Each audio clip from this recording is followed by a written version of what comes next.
दोस्तों, स्वागत है आपका हमारे YouTube चैनल बालाजी इंस्टीट्यूट में।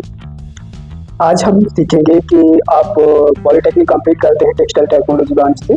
उसके बाद कई सेक्टर्स में जैसे कि स्पिनिंग है, वीविंग है और गारमेंट्स एक्सपोर्ट ऐसी कंपनी में इंटरव्यू देने जाते हैं, तो उसमें जो भी क्वेश्चन पूछे जाते हैं वो बताऊंगा। बट इसमें स्पिनिंग या वीविंग का कोई भी वो नहीं है।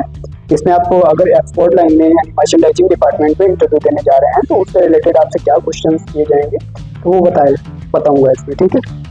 तो पॉलिटेक्निक कंप्लीट करने के बाद जैसे ही आप इंटरव्यूअर के सामने बैठते हैं तो पहले तो आपका वही नॉर्मल सा वो हो जाता है, इंट्रोडक्शन हो जाता है। जैसे कि आपका नाम वगैरह पूछेंगे तो इंट्रोडक्शन तो आपको बताने की जरूरत नहीं है, तैयारी कर लेंगे। अगर आप कमेंट करेंगे तो मैं बता दूंगा कि फर्स्ट टाइम अगर इंटरव्यू देने जा रहे हैं तो इंट्रोडक्शन कैसे देते हैं। तो अगर आप कमेंट करते हैं तो आपको मैं वो भी बताऊँगा, ठीक है। तो जैसे कि आपने अपना नॉर्मली इंट्रोडक्शन दे दिया, उसके बाद जो इंटरव्यूअर होगा वो आपसे क्या क्या क्वेश्चन कर सकता है तो वो इसमें पीपीटी में बताया गया है। लेकिन आप फ्रेशर्स मर्चेंडाइजर इंटरव्यू क्वेश्चन जो भी हैं हिंदी में है, कोई टफ लैंग्वेज तो आप देख सकते हैं। जैसे कि पहला क्वेश्चन है, जो इंटरव्यूअर होगा ये जो है वो स्पिनिंग के लिए नहीं है और नहीं वीविंग के लिए। ये अगर आप गारमेंट इंडस्ट्री में जा रहे हैं इंटरव्यू देने के लिए और उसमें मर्चेंडाइजिंग पोस्ट के लिए जा रहे हैं तो आपसे क्वेश्चन किए जाएंगे। जैसे कि पहला क्वेश्चन है कि जो इंटरव्यूअर होगा वो आपसे क्वेश्चन करेगा कि आप मर्चेंडाइजिंग फील्ड में क्यों आना चाहते हैं। जैसे कि पॉलिटेक्निक में आपने पढ़ा होगा, स्पिनिंग पढ़ा है और गारमेंट में पढ़ा है, तो वो पूछ सकते नहीं आप इसमें मर्चेंडाइजिंग में क्यों जा रहे हैं। आप स्पिनिंग में भी जा सकते हैं, वीविंग में भी जा सकते हैं। तो आप एक बढ़िया सटीक आंसर देंगे कि मुझे फैशन और गारमेंट इंडस्ट्री में इंटरेस्ट है। होगा ही, जाहिर सी बात है कि आपने पॉलिटेक्निक किया है तो वहाँ आपको गारमेंट के बारे में पढ़ाया गया होगा। तो आई होप कि काफ़ी लोगों का इंटरेस्ट जो रहा होगा वो गारमेंट में ही रहा होगा, क्योंकि स्पिनिंग कुछ टेक्निकल लैंग्वेज है तो कई लोगों की समझ आती है अच्छे से, कई लोगों की समझ नहीं आती है। और इंडस्ट्री में कई लोग होते हैं जो सर्वाइव नहीं कर पाते हैं, वो गारमेंट कंपनी में ही सर्वाइव कर पाते हैं। तो इसमें आप बोलेंगे कि मुझे फैशन और गारमेंट इंडस्ट्री में इंटरेस्ट है, ठीक है। मर्चेंडाइजिंग एक डायनेमिक फील्ड है जिसमें कम्युनिकेशन, आपका जो कम्युनिकेशन है वो भी बेटर होता है मर्चेंडाइजिंग में, क्योंकि तरह तरह के वायर से बात होती है तो इस वजह से। और आपको प्लानिंग यानी पूरी कंपनी का प्लानिंग भी, आपको पूरी कंपनी के बारे में इसमें पता भी चल जाएगा। और क्रिएटिविटी का कॉम्बिनेशन होता है, ठीक है। तो मर्चेंडाइजिंग एक ऐसा फील्ड है जिसमें कम्युनिकेशन, प्लानिंग और क्रिएटिविटी का कॉम्बिनेशन होता है, जिससे कि आपको ज़्यादा फायदा होता है। तो मर्चेंडाइजिंग डिपार्टमेंट एक बहुत ही अच्छा डिपार्टमेंट है पॉलिटेक्निक, अगर आपने टेक्सटाइल टेक्नोलॉजी से किया है तो, ठीक है। उसके बाद सेकंड क्वेश्चन वो आपसे कर सकता है। देखिए, इसमें मैं 5 या 6 क्वेश्चन लाया हूँ जो अगर आप इंटरव्यू में बैठते हैं तो जो इंटरव्यूअर होगा वो इसमें से 2 से 3 से 4 तक क्वेश्चन आपको जरूर फंसेंगे। मैं ये दावे के साथ बोल रहा हूँ, ठीक है। अगला क्वेश्चन है कि आपने अपनी स्टडी में क्या सीखा है जो इस रोल में हेल्प करेगा। एक तो ऐसा क्वेश्चन बन सकता है, ठीक है।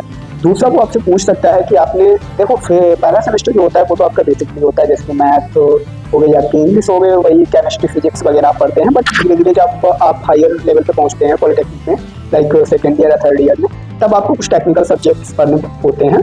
तो उसमें से या तो वो ऐसे क्वेश्चन कर सकता है कि आपने अपनी स्टडी में क्या सीखा है जो इस रोल में हेल्प करेगा, ठीक है। और दूसरा क्वेश्चन कर सकता है कि आपके जो 5th या 6th सेमेस्टर में कौन कौन से सब्जेक्ट थे, टेक्निकल सब्जेक्ट कौन कौन से थे, एक ऐसे भी पूछ सकता है। तो आप दोनों तैयार रखिए, ठीक है। तो इसमें आप बताएंगे कि मैंने मर्चेंडाइजिंग, टेक्सटाइल, फैब्रिक नॉलेज और प्रोडक्शन प्रोसेस के बारे में प्रैक्टिकल और थ्योरेटिकल नॉलेज लिया है जो इस रोल में यूजफुल होगा। तो आपने क्या किया होगा, जब आप 5th या 6th सेमेस्टर, 4th या सेकेंड ईयर थर्ड ईयर पे गए होंगे तब आपने पढ़ा होगा, फैब्रिक के बारे में पढ़ा होगा और कुछ प्रोडक्शन प्रोसेस के बारे में भी कॉलेज में पढ़ा होगा। तो आप वहाँ बोल सकते हैं कि मैंने इसके बारे में सीखा। और अगर आपने अच्छे से कॉलेज गए हैं, अच्छे से तैयारी की है, पढ़ाई की, तो आपने मर्चेंडाइजिंग और फैब्रिक या प्रोडक्शन के बारे में जरूर कॉलेज में सीखा हुआ। और आपकी जो समर ट्रेनिंग होती है उसमें भी अगर आप मर्चेंडाइजिंग डिपार्टमेंट में जाते हैं 4 वीक के लिए, या स्पिनिंग में भी जाते हैं तो स्पिनिंग में अगर जाते हैं तो आपको प्रोडक्शन के बारे में अच्छे से नॉलेज मिली होगी। और अगर मर्चेंडाइजिंग में जाते हैं तो वहाँ भी आपको नॉलेज मिली होगी। तो अब बढ़ते हैं अपने थर्ड क्वेश्चन की तरफ। अब इसमें वो क्वेश्चन करता है कि आपकी स्ट्रेंथ क्या है। स्ट्रेंथ वो वाली नहीं कि आप जिम वगैरह गए तो आपकी जो भी टारगेट है, तो वो स्ट्रेंथ इसमें नहीं बोल रहा है कि आपकी जो भी यानी सोचने की क्षमता है वो कैसी है, कह सकते हैं एक प्रकार से। तो आप बोलेंगे कि मेरी स्ट्रेंथ है टाइम मैनेजमेंट, ठीक है, क्विक लर्निंग और टीम के साथ काम करने की एबिलिटी। मैं प्रेशर में भी कामली काम करता हूँ। ठीक है, आप बोलेंगे कि मेरी जो स्ट्रेंथ है वो एक टाइम मैनेजमेंट की, यानी कोई भी ऑर्डर अगर आया तो आपका ये उस पर फोकस रहेगा कि इस ऑर्डर को जल्दी, जो भी ऑर्डर आया वो डिले ना हो, उसे जल्दी से जल्दी आप डिस्पैच करें। तो ये तो आप ऐसे बोल सकते हैं। ठीक है, दूसरी रहती है कि मैं जल्दी सीखने की क्षमता रखता हूँ। कोई अगर नया काम है तो मुझ में ऐसी ये क्षमता है कि मैं उस काम को जल्दी से जल्दी सीख लूँगा, और टीम के साथ काम करने की एबिलिटी भी मेरी अच्छी है। और आप बोलेंगे कि मैं प्रेशर, अगर काम ज़्यादा आ गया तो मैं घबराऊंगा नहीं, यानी अगर प्रेशर ज़्यादा है तो भी मैं काम को हैंडल करूँगा। ठीक है, तो ऐसे बोल सकते हैं। ये तो क्वेश्चन पूछता ही है। आपको जो भी रिज्यूमे में एसएलटी वगैरह ले जाएंगे इंटरव्यू के साथ, तो उसमें भी आप अपनी स्ट्रेंथ लिखेंगे, फिर आपसे क्वेश्चन जरूर करेगा कि आपकी स्ट्रेंथ क्या है, तो क्वेश्चन आपसे जरूर करेगा, आप अच्छे से तैयार कर लें। ठीक है, बढ़ते हैं अपने क्वेश्चन नंबर 4 की तरफ। क्वेश्चन नंबर 4 है कि आपने इंटर्नशिप की है तो क्या काम किया था। ठीक है, आप देखिए क्वेश्चन बना है, जब आप सेकेंड ईयर में गए होंगे 4 वीक समर ट्रेनिंग के लिए, तब आपने जो इंटर्नशिप की है तो उसमें पूछेंगे। आप कई लोग होते हैं, कोई स्पिनिंग में गया, कोई वीविंग में गया, और कोई गया मर्चेंडाइजिंग में। तो ठीक है, तो ऐसे क्वेश्चन करता है, जैसे कि आप स्पिनिंग मिल में गए तो अपने रिज्यूमे में लिखा कि मैंने 4 वीक ट्रेनिंग इस मिल से की है। ठीक है, तो उसी के बारे में क्वेश्चन करेगा, तो आप बोलेंगे मैंने इंटर्नशिप के दौरान सैम्पलिंग, अगर आपने मर्चेंडाइजिंग डिपार्टमेंट से स्पिनिंग को इंटर्नशिप की है तो उसमें आपने सीखा होगा, सैम्पलिंग के बारे में सीखा होगा। ठीक है, टेक पैक के बारे में अभी आप जो सेकंड वीडियो आएगी तो उसमें आपको बताया जाएगा कि टेक पैक होता क्या है। वैसे भी आपने अगर मर्चेंडाइजिंग में इंटर्नशिप की है तो आपको टेक पैक और सैम्पलिंग की अच्छी नॉलेज होगी कि टेक पैक होता क्या, सैम्पलिंग कैसे कराती है। ठीक है, चेकिंग और वायर कम्युनिकेशन ऑब्जर्व किया, प्रोडक्शन फ्लोर का एक्सपोजर भी मिला है। ठीक, आपने प्रोडक्शन फ्लोर का भी जो एक्सपोजर है वो भी देखा होगा कि प्रोडक्ट जो भी आपके पास ऑर्डर आया वो प्रोडक्शन में कैसे चल रहा है, यानी इसकी आपको नॉलेज होगी। ठीक है, और टेक पैक की नॉलेज होगी, सैम्पलिंग की भी नॉलेज। अगर आपने मर्चेंडाइजिंग में इंटर्नशिप की है तो बेसिक सी नॉलेज होगी आपको होगी। ठीक है, बढ़ते हैं अपने क्वेश्चन नंबर 5 की तरफ।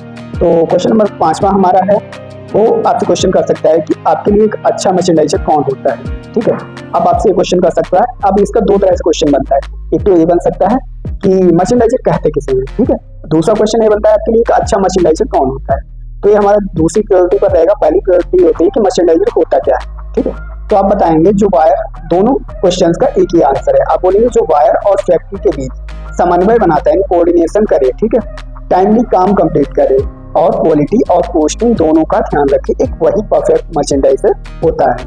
यानी जो भी ऑर्डर आया डिले ना हो, टाइमली से डिस्पैच कराए और कॉस्टिंग का भी ध्यान रखे। जैसे कि सपोज आपके पास कोई ऑर्डर आया टी शर्ट का, उसमें 2 बटन मान लीजिए कि उसमें 2 बटन लग रहे हैं। ठीक है, अब आपने उसकी कॉस्टिंग पर ध्यान ही नहीं दिया कि कॉस्टिंग कितनी आ रही, क्या आ रहा है, तो क्या है यार, तो परफेक्ट मर्चेंडाइजर नहीं होता है। परफेक्ट मर्चेंडाइजर का काम होता है जो भी काम है उस काम को आसान तरीके से करें, कोई भी डिले ना हो, वही परफेक्ट मर्चेंडाइजर होता है। बढ़ते हैं अपने क्वेश्चन नंबर 6 की तरफ। अब क्वेश्चन वो कर सकता है कि अगर अब आपने सारे क्वेश्चन सही आंसर दिए तो वो आपसे बोल सकता है कि अगर आपको एक साथ 3 काम दिए जाए तो कैसे हैंडल करें।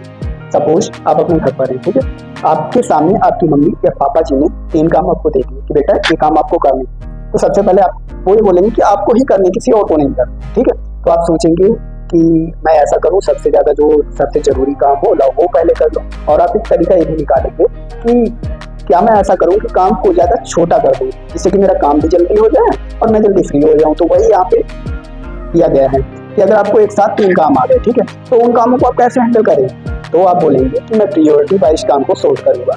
पहले तो आप उस काम को क्या करेंगे, ये दिमाग लगाएं कि उस काम को कैसे सोर्स तरीके से निकाल, जैसे कि आपको टाइम की बचत हो जाए। अर्जेंट टास्क पहले कंप्लीट करेंगे, जो भी आपको अर्जेंट में टास्क आया 3 में से जो भी सबसे ज़्यादा अर्जेंट है वो आप पहले करेंगे, और टाइम मैनेजमेंट से सब काम टाइम पर करने की कोशिश करेंगे। ठीक है, तो ऐसे आप इस क्वेश्चन का आंसर दे सकते हैं। तो कैसे लगे आपको हमारे 6 क्वेश्चन। बढ़ते हैं अगली वीडियो की तरफ। तो अगले पार्ट में आपको कुछ और क्वेश्चन हैं अच्छे वो बताऊंगा। इसमें तो मैंने जो आपको 6 क्वेश्चन बताए हैं, इसमें से 3 क्वेश्चन तो 100% आपको इंटरव्यू में फंसने हैं।